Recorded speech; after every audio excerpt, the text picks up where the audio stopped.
Friends, आज बाजार का मूड फिर से बहुत ज़्यादा बिगड़ गया। बहुत ही ज़बरदस्त गिरावट हुई। यानी ये जो गिरावट है ये पिछले साल मई महीने तक पहुंच गई है। यानी पूरे एक साल की जो रिकवरी थी वो सारी खत्म हो चुकी है और सेंसेक्स उस लेवल पे आ चुका है। अब निफ्टी आगे क्या संभावना बन रही है, क्या इस समय जो गिरावट का दौर है और जारी रहने वाला है? यहाँ पर जो सबसे बड़ी वजह निकल के आ रही है कि इतनी बड़ी जो गिरावट उसके पीछे वजह क्या है, तो इसके पीछे 3-4 बड़ी वजह जिनको एक एक करके डिस्कस करेंगे और जानने की कोशिश करेंगे क्या आने वाले समय में बाजार में कुछ रिकवरी दिखाई देगी या फिर रोज नए लो बनेंगे।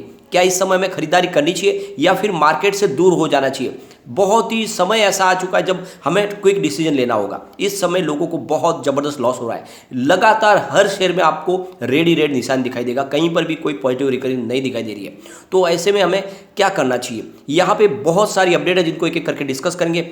यहाँ पे इंटरनेशनल रीजन भी बन रहे, साथ में हमारे डोमेस्टिक रीजन भी है। इन सबको डिस्कस करने के बाद ये सोचने की कोशिश करेंगे, ये जानने की कोशिश करेंगे कि आगे हमें क्या करना चाहिए, आगे क्या संभावना बन रही है, क्या कल हमें कुछ पॉजिटिव ओपनिंग की शुरुआत देखने को मिलेगी। इन सारी बातों को जानेंगे इस वीडियो के माध्यम से। लेकिन फ्रेंड, उससे पहले अगर आप पहली बार हमारे चैनल पे आए तो चैनल को सब्सक्राइब कर दीजिए, एक बेल आइकॉन दबा दीजिए ताकि जब भी नया वीडियो बने पहला नोटिफिकेशन आपको मिले। वीडियो पसंद आए तो लाइक शेयर जरूर कीजिए। चलो फ्रेंड्स, वीडियो स्टार्ट करते हैं। मैं हूं आपका दोस्त एस बी दवे और हमारे अपने चैनल ऑनलाइन कमाई में आपका बहुत बहुत स्वागत है।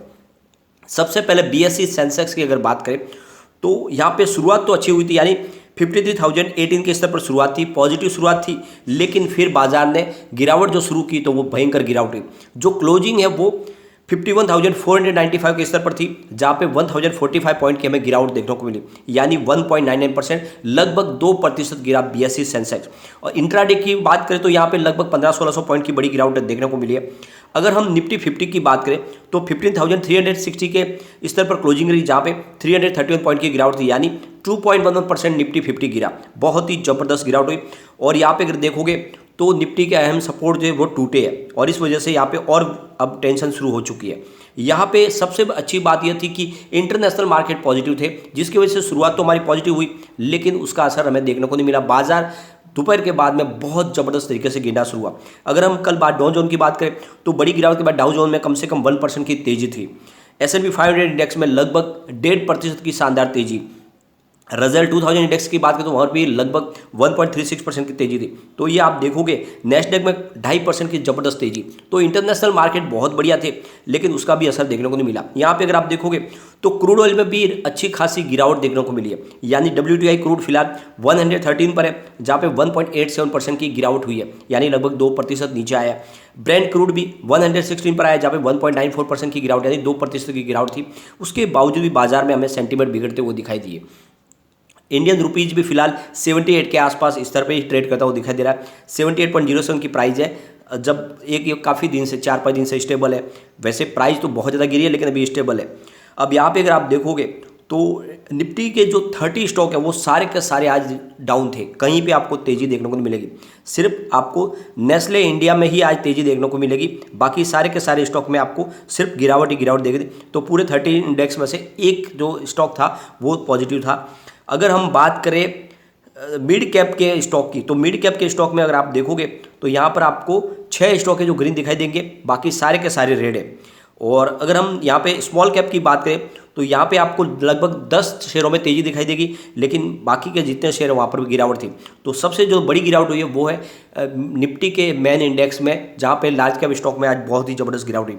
और इस गिरावट के पीछे जो असली वजह वो जाने तो यहाँ पर अगर आप देखोगे तो अमेरिकी फेडरल रिजर्व ने बढ़ती महंगाई पर काबू करने के लिए इंटरेस्ट रेट को बढ़ाया है। जो रेट 75 बेसिस पॉइंट यानी 0.75% की उन्होंने बढ़त कर दी है। और अमेरिकी फेडरल रिजर्व ने जो रेट बढ़ाया है वो यहाँ पे अगर आप देखोगे तो करीब जो इंटरेस्ट रेट है वो 1994 के बाद सबसे ज़्यादा हाई है। फेड ने यह फैसला अमेरिका में बेहतर सा बढ़ती हुई महंगाई के मद्देनजर किया है।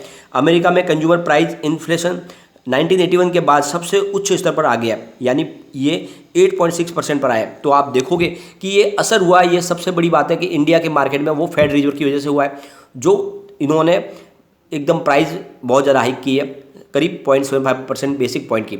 दूसरा जो सबसे बड़ा रीजन है वो है एफआई जबरदस्त बिकवाली कर रहे बाजार में। पिछले कई दिनों से वो लगातार बिकवाली कर रहे। उनकी बिकवाली ही बाजार के लिए सेंटीमेंट बिगाड़ने का सबसे बड़ा काम है। आप देखोगे पिछले 5 महीनों में एफआई ने करीब 2.2 लाख करोड़ रुपये के शेयर बेच दिए। इसी महीने अगर बात करें तो जून में उन्होंने करीब 31,000 करोड़ रुपीज़ के शेयर बेचे और ये जो उनकी भयंकर बिकवाली है यही बाजार में लगातार गिरावट का माहौल बना रही है। तीसरा और रीजन जो निकल के आ रहा है वो है ब्रिटेन में महंगाई की दर लगातार बढ़ रही है। इस वजह से लोगों को परेशानी दूर करने के लिए, महंगाई पर काबू पाने के लिए बैंक ऑफ इंग्लैंड लगातार 5वीं बार इंटरेस्ट रेट को बढ़ा सकता है, ऐसी संभावना निकल के आ रही है। अगर इंग्लैंड में जून में इंटरेस्ट रेट 25 बेसिस पॉइंट बढ़ता है तो यह इंटरेस्ट रेट बढ़कर 13 साल के हाई लेवल पर पहुंच जाएगा, यानी 1.25% पहुंच जाएगा। और ये आप देखो तो पूरे ग्लोबली मार्केट में बहुत ज़्यादा चिंता की वातावरण बन चुकी है। पूरे विश्व में ही ये महंगाई का जो दौर आया है ये बहुत ही ज़्यादा घातक है और इसका असर देखने को मिल रहा है हमारे मार्केट के ऊपर भी। एक और चिंताजनक बात निकल के आ रही है, हमारे यहाँ पे जो पेट्रोल और डीजल का प्रॉब्लम हो रहा है, बहुत सारे राज्यों में पेट्रोल डीजल नहीं मिल पा रहा है। बहुत सारे पेट्रोल पंप पे पेट्रोल डीजल की जो सप्लाई है अब वो नॉर्मल नहीं रह गई है। उसके पीछे सबसे बड़ी वजह है कि जो पेट्रोल की कंपनियां उनको 10 से 15 रुपये का पर लीटर घाटा हो रहा है और इस समय कोई भी कंपनियां अपना पेट्रोल और डीजल खरीद के, यानी महंगा खरीद के सस्ते में देना पसंद नहीं कर रही और इसी वजह से ये सबसे बड़ा एक माहौल बन गया है कि क्या हमारे यहाँ पे भी जो पेट्रोल डीजल खत्म हो जाएगा। इस चिंता ने यहाँ पे बहुत सारा माहौल बिगाड़ दिया है, जबकि पेट्रोल कंपनियों की तरफ से कहा गया कि पेट्रोल डीजल की कोई कमी नहीं है। लेकिन सबसे बड़ी बात यही है कि कमी नहीं है, लेकिन उसके बावजूद उनको घाटा होने की वजह से कई पेट्रोल कंपनियां पेट्रोल बेचना पसंद नहीं कर रही है। अब सबसे बड़ी बात यह है कि जीएसटी पर बनी जो ग्रुप मिनिस्टर की जो मीटिंग है वो कल होगी। इस बैठक में दरों में स्लैब और जीरो रेटेड आइटम की लिस्ट पर चर्चा होगी। हालांकि मौजूदा आर्थिक हालात और महंगाई को देखते हुए दरों में बढ़ोतरी या किसी फेरबदल को अभी फिलहाल नहीं किया जा सकता, उसको टाला जा सकता है।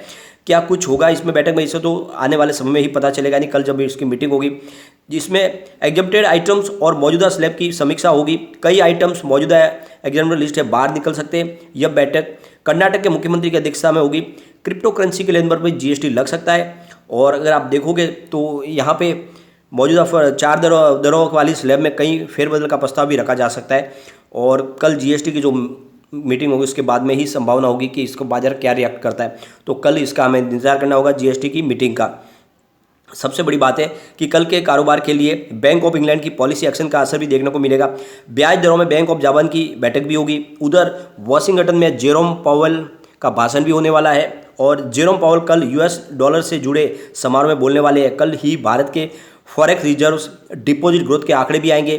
भारत के बैंक लोन के ग्रोथ के आंकड़े भी आएंगे। यूरो जोन के सीपीआई आंकड़े भी कल ही आएंगे। उधर नेशनल हेराल्ड केस में राहुल की ईडी के सामने पेशी भी होगी। जीएसटी काउंसिल की कल मीटिंग भी होगी।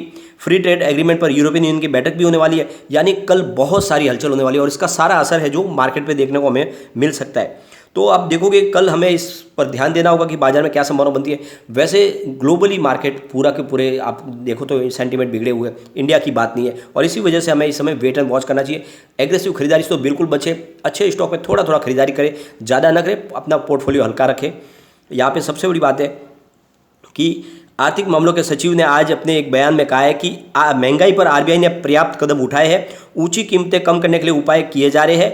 एफईडी के रेट बढ़ाने पर भारत पर इसका कोई खराब असर नहीं होगा। ऊंची क्रूड कीमतों की वजह से ही बड़ी चुनौती बनी हुई है और उनका कहना है कि आने वाले समय में क्रूड की कीमतें कम हो सकती है तो फिर सेंटीमेंट सुधर सकते हैं।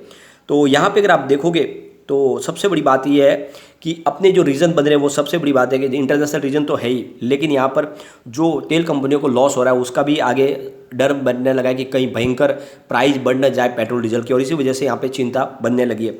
तो इस समय ग्लोबल संकेत तो निगेटिव बने हुए हैं, तो आपको इस समय वेट एंड वॉच करना है। कल बहुत सारी एक्टिविटीज़ होने वाली है जिसको हमने डिस्कस भी किया है, तो कल के लिए आपको इसमें इन एक्टिविटीज़ को देखने के बाद ही अपना डिसीजन लिया जा सकता है, क्योंकि बाजार पिछले एक साल के अपने निचले लेवल पे आ चुका है। अभी फिलहाल जो निफ्टी 50 की बात करें तो 15,360 के स्तर पर है। अब आगे क्या संभावना बनी, तो एक बार इसके सपोर्ट और रेजिस्टेंस हम चेक कर लेते हैं। तो यहाँ से और गिरावट होती है तो 15,652 का फर्स्ट सपोर्ट है, ये सपोर्ट टूटेगा तो 15,613 का स्तर भी देखने को मिल सकता है। तीसरा सपोर्ट 15,548 का है, पॉजिटिव माहौल बनेगा तो फिर 15,757 का फर्स्ट रेजिस्टेंस है, इसको पार किया तो फिर 15,822 का स्तर हमें देखने को मिलेगा और ऊपर गया तो फिर बाजार आप देखोगे 15,862 के स्तर पे भी जा सकता है। तो फिलहाल हमें वेट एंड वॉच ही करना होगा बाजार में और इस समय बाजार को कोई भी अच्छे से प्रिडिक्ट नहीं कर पाएगा, किसी की भी भविष्यवाणी यहाँ पे काम नहीं कर रही है, क्योंकि आप देखोगे कल इंटरनेशनल मार्केट बहुत ही शानदार क्लोजिंग दे चुके हैं, हमारे बाजार ने भी शानदार शुरुआत की, लेकिन भयंकर गिरावट हुई। इसलिए इस समय आपको सिर्फ वेट एंड वॉच करना है और क्वालिटी स्टॉक में थोड़ी सी खरीदारी करें, बड़ी नहीं करें, और वो भी सेक्टर देके करें। लेकिन फ्रेंड, कोई भी इन्वेस्टमेंट करने से पहले अपने फाइनेंशियल एडवाइजर से बारे ले ले या अपना खुद का रिसर्च करें, क्योंकि मैंने वीडियो आपके एजुकेशनल पर्पज के लिए ही बनाया। वीडियो पसंद आए तो लाइक शेयर जरूर कीजिए और चैनल को सब्सक्राइब कर दीजिए। Thank you friend.